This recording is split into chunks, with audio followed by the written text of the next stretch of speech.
So I'm very pleased to be here on My Magical Thing with Nathan, who is a witch with experience in both Wicca and British traditional witchcraft, curator of the Instagram feed The Light Betwixt, and great lover of natural and handmade magical tools. Nathan, it's lovely to have you here. Thank you very much for having me, Julian.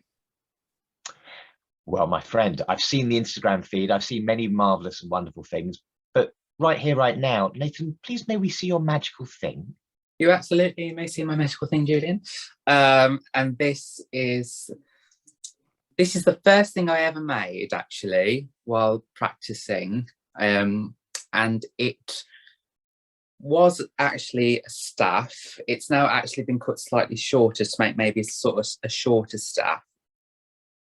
And this was supposed to be I guess in a way like a staff that you most find in traditional witchcraft, I suppose.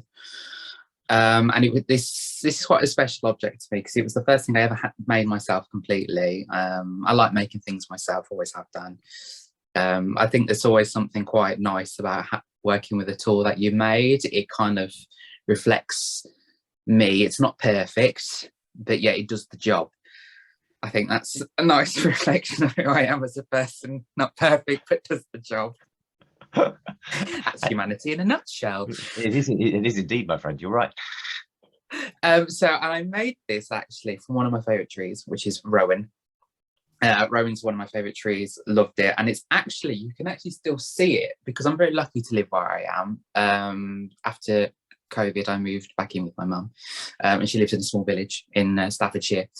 And there's a lot of, I'm very spoilt for choice, really. And there's a lovely rowan tree just not far outside my bedroom window, and it's actually. It was during the pandemic. Actually, it broken off, and I saw it kind of come off.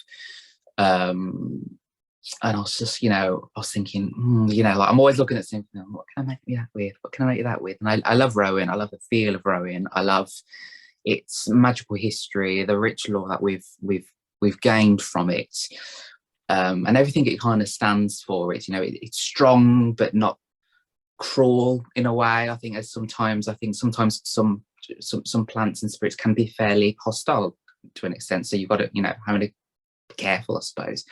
So I think with rowan, I was just like, yes, this is the one. So I didn't have a saw at the time, so I was there like trying to break it. It'd already broken off. I do not recommend that for anyone doing that. Do not break. Always cut. But like you just need a little tug. So I kind of allowed the tug. And I kind of brought it through the door, and I was like, what the heck is that? And I was just sort of like, oh, wait till you see. So I stripped the bark off, and I just went with it. And as you can see at the top, I added this lovely piece of antler. I think it had to have something that represented, I guess, in any witch lore, Wicca, or British traditional witchcraft. Obviously, a big part of it is the horn guard, of course. And then here we have some lovely symbols. Actually, I don't know whether you can see because of the sun. It's very rare we get sun here, Julian. So please, I was enjoying it. No, I can just about see those, Nathan. I've got a couple of those. Yeah, got it. Yeah, and those are actually taken from Gemma Gary's book, Traditional Witchcraft, upon his Book of Ways. And this is in one of her illustrations in Casting the Circle.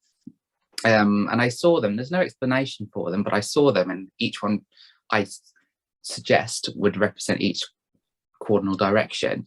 So I was just like, I think that would look rather gorgeous on top, because it's used generally for calling the circle or the compass or the temple or wherever people may call it, to stand in the middle as a form of altar.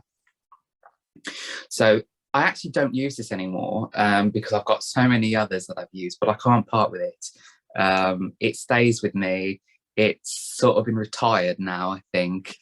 And she's an old bird now. She's sort of popped her feet up in the magical retirement home, and she's enjoying it on the other side.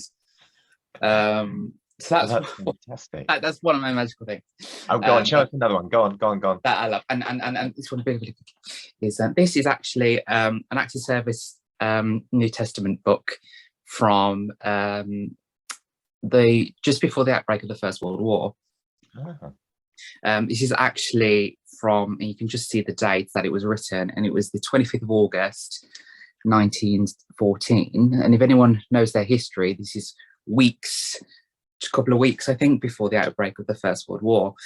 And the reason I saw this, and I have a bit of a connection with the First World War anyway, it was my great grandfather. He actually died in 1917, and we're very lucky to have inherited his last letters actually from the trenches.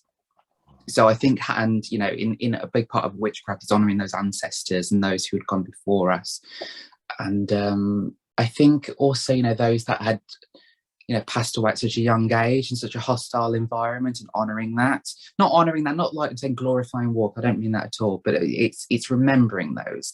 And I just thought somebody, you know, preferably a young man, would have received this, and in 2 weeks his life would have changed drastically. The world would have changed drastically, and for some reason it's here now today. So I don't know what happened to the original owner of this.